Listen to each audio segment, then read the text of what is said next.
that one of the most legendary heroes in pop culture is finally returning to the big screen. But this time, everything is bigger, darker, and far more dangerous than anyone expected. For years, fans have waited for a true live-action adaptation that could bring the world of Eternia to life. And now, Masters of the Universe is here. But does it actually live up to the hype? Or is this another fantasy blockbuster that promises everything and delivers nothing? Stay with me, because what we're about to discuss might completely change how you look at this movie. The moment the first trailers dropped, fans around the world started asking the same question. Can this movie finally do justice to He-Man? For decades, He-Man has been one of the most iconic fantasy heroes ever created. A warrior with unimaginable power, protector of worlds, and a symbol of courage against impossible odds. But bringing a universe like Eternia to life isn't easy. This world is filled with ancient magic, terrifying monsters, powerful kingdoms, and a villain whose ambitions threaten the fate of everything. And surprisingly, the movie takes this challenge very seriously. One of the biggest strengths of Masters of the Universe is the world itself. From the first scenes, Eternia feels massive. Ancient castles rise from distant mountains, mysterious forests hide forgotten secrets, and every location feels like it has a history stretching back thousands of years. Instead of feeling like a generic fantasy setting,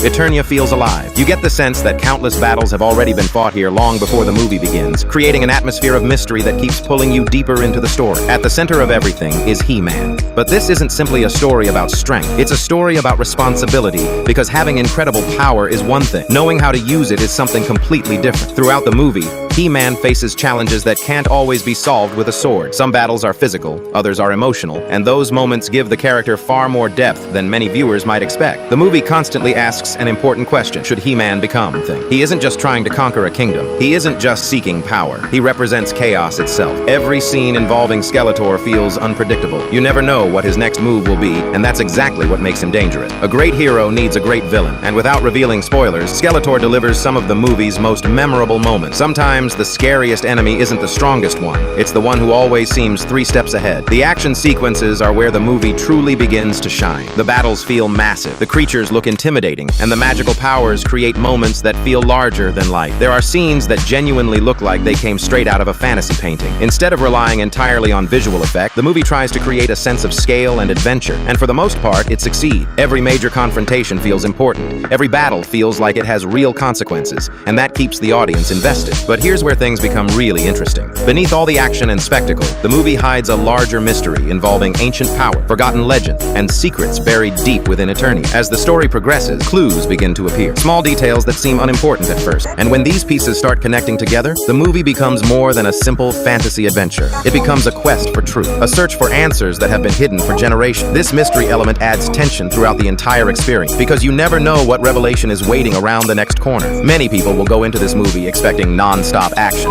And yes, there is plenty of action, but some of the strongest moments are surprisingly emotional. Friendships are tested, loyalties are questioned, and characters are forced to make difficult choices. These moments remind viewers that the fate of Eternia isn't just about kingdoms and magic. It's about people, sacrifice, and what happens when ordinary individuals are asked to carry extraordinary burden. Of course, no movie is perfect. Some viewers may feel that certain storylines need more development, while others might wish that a few supporting characters received additional screen time. Because the universe is so large, there are moments where the movie introduces fascinating ideas that could have been explored even further, but these issues never completely derail the experience. The movie remains entertaining from beginning to end. So, is Masters of the Universe worth watching? If you're a fan of fantasy adventures, legendary heroes, epic battles, and mysterious worlds, the answer is yes. This is the kind of movie that aims to transport audiences somewhere extraordinary, a place filled with danger, wonder, magic, and endless possibilities. Whether you're a longtime He-Man fan or someone discovering this universe for the first time, there's a good chance you'll find something to enjoy. But perhaps the most exciting thing about Masters of the Universe is not what it shows us, it's what it hints at. Because by the time the credits begin to roll, one question remains: have we only seen the beginning of a much larger story?